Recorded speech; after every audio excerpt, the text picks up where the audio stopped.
जय शिवराय मित्रांनो. तर आज आपण चाललोय तोरणा किल्ला बघायला. नमस्कार, मी अजित लोहार आणि मला किल्ले बघायला खूप आवडतं. पुण्यावरून सकाळी लवकर निघालो. त्याच्यानंतर नसरापूर फाट्यावरती आल्यावर जो रस्ता राजगडला जातो त्याच रस्त्याने आम्ही पुढे आलो. ज्या लोकांना पब्लिक ट्रान्सपोर्टने यायचंय त्यांच्यासाठी कात्रजवरून डायरेक्ट तोरणागड बस आहे. साधारणतः 1.5 ते 2 तासामध्ये आम्ही त्या फाट्यावरती पोहोचलो. राजगडला जायला डावीकडे जायला लागतं आणि तोरणागड जायला रस्ता सरळ आहे. त्याच रस्त्याने सरळ जायचं. तोरणा फोर्ट पार्किंग मॅप वरती सर्च करून मग तिथे जा. तिथे पार्किंगला आम्ही पोहोचलो. गाडी पार्क केली. पार्किंगचे 50 रुपये चार्जेस होते. पार्किंग पर्यंत पोहोचायचा रस्ता एकदम व्यवस्थित सिमेंटचा रोड असल्यामुळे काही प्रॉब्लेम नाही आणि पार्किंग ही भरपूर मोठे आहे. तर चला मग सुरू करूया तोरणा सफर. थोडक्यात माहिती मी सांगतो तुम्हाला. तोरणागडाचे पहिले नाव प्रचंडगड असे होते. शिवाजी राजांनी वयाच्या 16व्या वर्षी हा किल्ला जिंकला आणि स्वराज्याचे तोरण बांधले. म्हणूनच या गडाला तोरणागड असे म्हटले जाते. तर चला माझ्यासोबत अजून माझे 2 मित्र होते. तोरणा किल्ल्याला प्रामुख्याने 3 दरवाजे आहेत. बिनी दरवाजा, कोकण दरवाजा आणि वाघ दरवाजा. तर आज आपण बिनी दरवाजाने चाललो आहे. जो कोकण दरवाजा आहे तो राजगड पासून थोडस पुढे आलं की तो रस्ता कोकण दरवाजा मार्गे येतो. शिवाजीराजांनी 1646 मध्ये हा किल्ला जिंकला आणि किल्ल्याचे बांधकाम काढले. बांधकाम चालू असताना काही घागरी सापडल्या. त्याच्यामध्ये सोन्याच्या मोहरा मिळाल्या. त्याचाच उपयोग पुढे राजगड बांधायला झाला.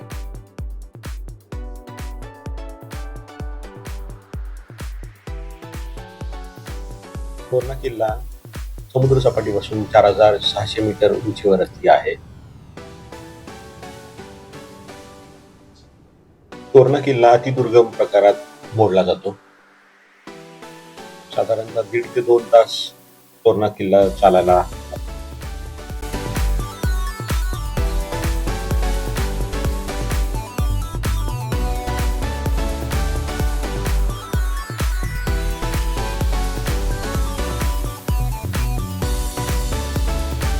तोरणा किल्ला चालायला सुरू केल्यानंतर सुरुवातीला थोडासा साधा रस्ता लागतो. त्याच्यानंतर थोडा अवघड पार्ट आहे, पण दोन्ही बाजूला रेलिंग असल्यामुळे एवढा काही प्रॉब्लेम नाही.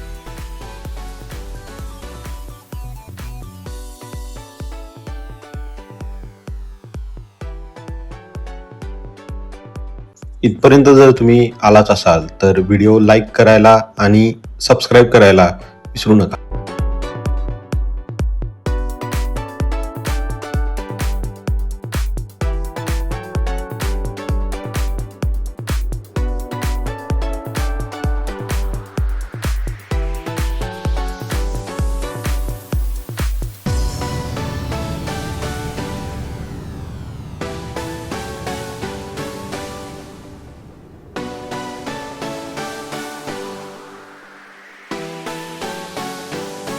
थोडे अवघड पॅचेस पूर्ण केल्यानंतर आपण हळूहळू बिनी दरवाजापर्यंत पोहोचतो.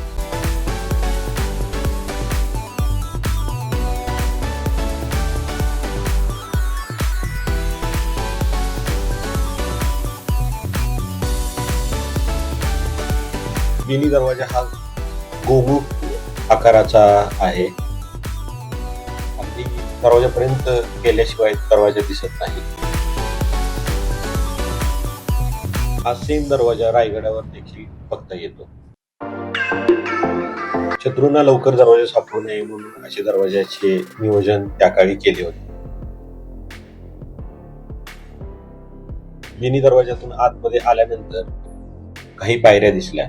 त्या पायऱ्या एकदम सुस्थितीत आहेत.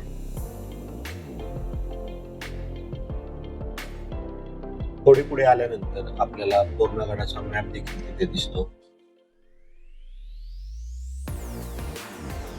हा आहे लक्कडखाना.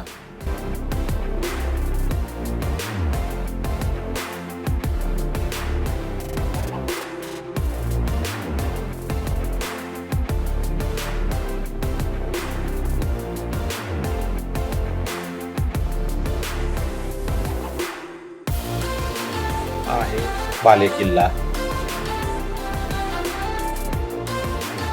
इथून पुढे वर चालत गेलं की मेंगाई देवीचं मंदिर आहे.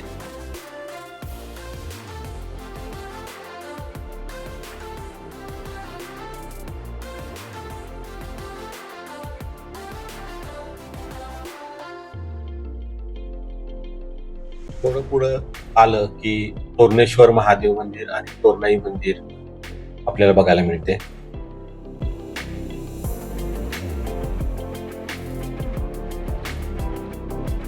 मंदिरामधून बाहेर पडलं आणि सरळ पुढे चालत गेल्यानंतर डावीकडे जो रस्ता जातो तो झुंजारमाचीकडे जातो.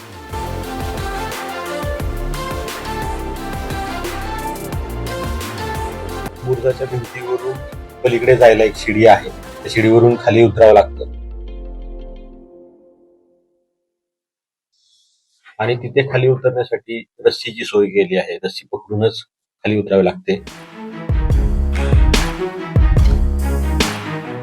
पुढे गेल्यानंतर दगडी पाट आहे आणि त्या पाटमधून उतरण्यासाठी रस्सी आहे आणि लोखंडी तार आहे. लोखंडी तार जुनी झाल्यामुळे त्याच्या तारा बाहेर आल्याने हाताला लागायचे चान्सेस असतात. शक्यतो तुम्ही गेल्यानंतर रस्सीचाच वापर करा.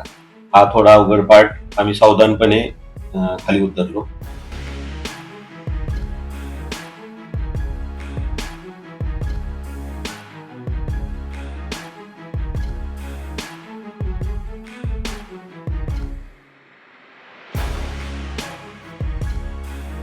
झुंजारमाची उतरल्यानंतर आपण पाठीमागे बघितलं असता तोरणा किल्ला जसे की गरुड आहे असंच आपल्याला भास होतो. एका इंग्रजी लेखकाने ईगल्स नेस्ट गरुडाचे घरटे असे वर्णन एका पुस्तकात तोरणाबद्दल केले आहे. झुंजारमाची बघून झाल्यानंतर आम्ही कोकण दरवाजाकडे गेलो. तो रस्ता पुढे उदलामाचीकडे जातो. कोकण दरवाजा देखील गोमुख आकारातच बनवला गेला आहे. अशी ही आमची तोरणागडाची सफर होती. साधारणतः 3 ते 4 तासामध्ये आपला पूर्ण किल्ला बघून होतो. किल्ला बघून झाल्यानंतर आम्ही परतीच्या वाटेला लागलो.